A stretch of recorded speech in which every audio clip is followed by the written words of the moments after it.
கர்த்தருக்கு பிரியமானவர்களே, ஒவ்வொரு நாளும் கர்த்தர் எப்படி வழிநடத்தி கொண்டிருக்கிறார் என்று நாம் இந்த தொடரில் கேட்டுக்கொண்டு வருகிறோம். கர்த்தர் எப்படி வழிநடத்துகிறார்? நம்முடைய வாழ்க்கையில பாருங்க, நம்முடைய குடும்பம் இருக்கிறது. நீங்க சில நேரங்களில் வழிநடத்துங்க. இப்படி செய்யணும், அப்படி செய்யணும், இப்படி பிளான் போடணும், அடுத்த வருஷத்துல என்ன செய்யணும், இதையெல்லாம் இப்படி பார்க்கணும், எப்படி சேமிக்கணும், பணத்தை எப்படி சேமிக்கணும், யாருக்கு என்னென்ன கொடுக்க வேண்டிய கொடுத்துட்டு நம்மளுடைய வீட்டுக்கு தேவையான பொருட்கள் எல்லாம் இப்படி இப்படி ஒரு பிளான் வச்சுருக்கீங்க. இப்படிலாம் நீங்கள் அந்த தன்னுடைய குடும்பத்தை நடத்துறதுக்கு ஒருவன் தன்னுடைய குடும்பத்தில் தலைவன் அப்படி யோசிக்கலாம். ஆனால் பாருங்கள், இந்த உலகத்தில் இருக்க அனைத்து ஜீவராசிகளும் எல்லா அண்டாசரசர தேவனால் உண்டு பண்ணப்பட்டது. இது அனைத்தையும் தேவன் போஷிக்கிறார். எல்லாத்தையுமே பாருங்கள், எல்லா உயிரினங்கள் உங்களை எல்லாத்தையும் அவர் படைத்தவர். அவர் யாரையும் கைவிடாத தேவன். அவர் உங்களுக்குள்ளே இருந்து உங்களுக்கு எல்லா தேவைகளும் சந்திக்கிறார். ஆனால் மனிதன்கள் அதை விட்டு நான் தான் என்னுடைய பிரயாசத்திலே நான் வாழ்வேன், நான் தான் அப்படின்னு அவன் வேறு ஏதோ இதுக்குள்ளே போகும்போது தான் அவனுக்கு பிரச்சனை நடக்கிறது. அப்பொழுது கர்த்தருக்கு அவனுக்கு சம்மந்தம் இல்லை. ஏன்னா வழி நடத்துறதுக்கு அவன் ஒப்பு கொடுக்கவில்லை. பாருங்கள், குடும்பம்ங்கிறது பாருங்கள், ஒரு மனைவி பிள்ளைகள் எல்லாம் இருக்குன்னு வச்சாங்களாம். பிள்ளைகள் தான் போக்கில் போச்சுன்னா எப்படி குடும்பம் இருக்கும்? மனைவி தான் போக்கில் போனால் எப்படி இருக்கும் குடும்பம்? நல்லா இருக்காது. அதுக்குன்னு ஒரு இருக்குது. நீ இப்படி தான் இருக்கணும், இப்படி தான் வாழணும், சில இந்த டைமில் தான் உனக்கு இந்த மாதிரி துணிமணி கிடைக்கும், இந்த டைமில் தான் இப்படி கிடைக்கும் அப்படிங்கிறது நம்ம குடும்பத்திலே ஒரு ஒரு போட்டு வச்சுருக்கணும். அதே மாதிரி தான் தேவன், இப்படி நீ இருந்தால் தான் இந்த மாதிரி காரியங்களில் நடக்க முடியும் என்று அவர் பிரமாணத்தை வச்சிருக்கிறார். பாருங்கள், பிரமாணம் அப்படி தானே. விதைப்பும் அறுப்பும் பூமியில் உள்ளவரை உண்டு. அதனால் நீங்கள் என்னத்தை விதைக்கிங்களோ அதை தான் நீங்கள் அறுவடை பண்ண போகிறீங்க. அப்படித்தான் தேவன் அதை வழிநடத்தி கொண்டிருக்கிறார். இந்த மாதிரி வார்த்தைகளை கொண்டு அவருடைய வார்த்தை கவனிங்க. கர்த்தர் தமது ஜனத்துக்கு பலன் கொடுப்பார். நம்முடைய ஜனத்துக்கு பலன் கொடுக்கிறார். பலன்னா எப்படி? ஐஸ்வர்யத்தை சம்பாதிக்கிற பலனை தருகிறவர் யார்? கிறிஸ்து. பாருங்கள், அவர் பலனை கொடுக்கிறார். எல்லாம் வீட்டில் கூரையை கொட்டாது. அதற்கு ஒரு பலனை கொடுப்பார், உங்களுக்கு சக்தி கொடுப்பார், ஒரு ஆற்றலை கொடுப்பார், பேச்சு திறனை கொடுப்பார். நீங்கள் வேலை செய்கிறதுல பெரிய திறமையாக இருப்பீங்க. இப்படிப்பட்ட ஆற்றலை தெய்வன் கொடுக்கிறார்.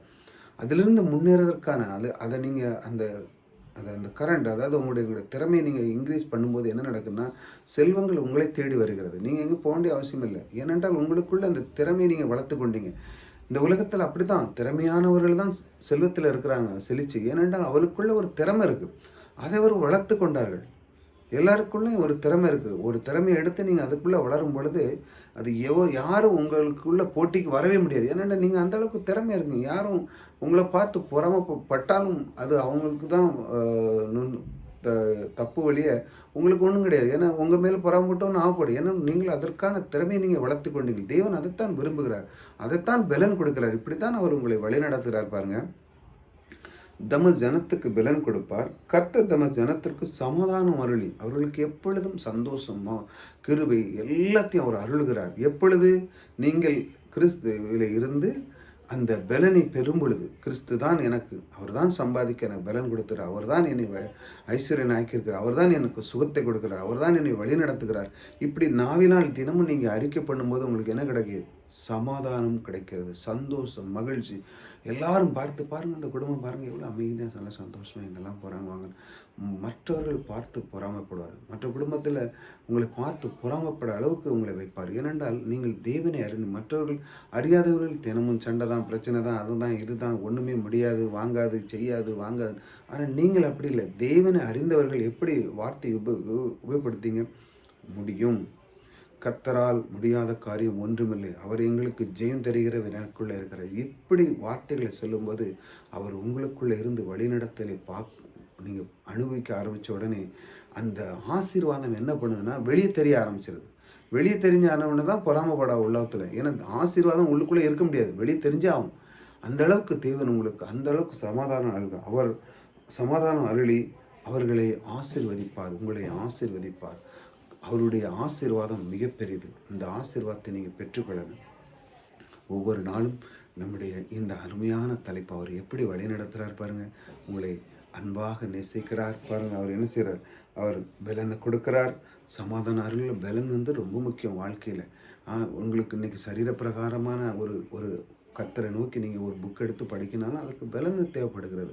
நீங்கள் ஒரு கையிட்ட காரியங்கள் செய்யலைன்னா அதற்கு பலன் தேவைப்படுகிறது, ஞானம் தேவைப்படுகிறது. இதெல்லாம் தருகிறவர் யார்? என் கர்த்தர் என்று சொல்ல வேண்டும். பாருங்கள், சமாதானம். நீங்கள் வீட்டில் நல்ல ஒரு சந்தோஷமயமாக இருக்குது, அழகாக இருக்குது, ஒரு நிகழ்ச்சி நடக்குது, சந்தோஷமாக இருக்குது. இதற்கு காரணம் யார்? தேவன்தான். அவர் சந்தோஷத்தை அருளி அந்த வீட்டிலே அவர் உலாவ ஆரம்பிக்கிறார், ஆசீர்வாதத்தை கொண்டு வர ஆரம்பிக்கிறார். அந்த வீட்டுக்கு மேலே அவர் பிரியமாக இருக்கிறார். அதனால் உங்கள் வீட்டிலே இந்த மாதிரி பிரியமாக இருந்து அவர் ஆசீர்வதிக்க விரும்புகிறார். இப்படித்தான் உங்களை ஒவ்வொரு நாளும் வழி நடத்துகிறார். கர்த்தர் எப்படி வழி நடத்துகிறார் என்றால் இப்படித்தான் வழி நடத்துகிறார்.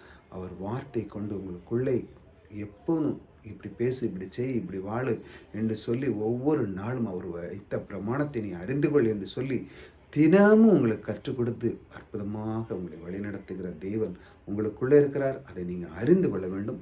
நீங்கள் நாவிலே சொல்லும்போது உங்களுடைய வாழ்க்கையிலே அவர் வழிநடத்த ஆரம்பிக்கிறார். இந்த தேவன் எப்படி வழிநடத்துகிறார் என்றால், கிறிஸ்து எனக்குள்ளே இருந்து அவருடைய வார்த்தை கொண்டு, அவருடைய அன்பை கொண்டு, அவர் சமாதானத்தை கொண்டு, அவருடைய பலத்தை கொண்டு என்னை வழிநடத்துகிறார் என்று நீங்கள் அறிந்து விடுவீர்கள்.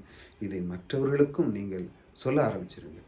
புதிதாக வந்து சப்ஸ்கிரைப் பண்ணிச்சாங்க. தொடர்ந்து நம்முடைய வாழ்க்கையிலே கர்த்தர் எப்படி வழிநடத்துகிறார் என்று தொடர்ந்து கற்றுக்கொண்டு வருவோம்.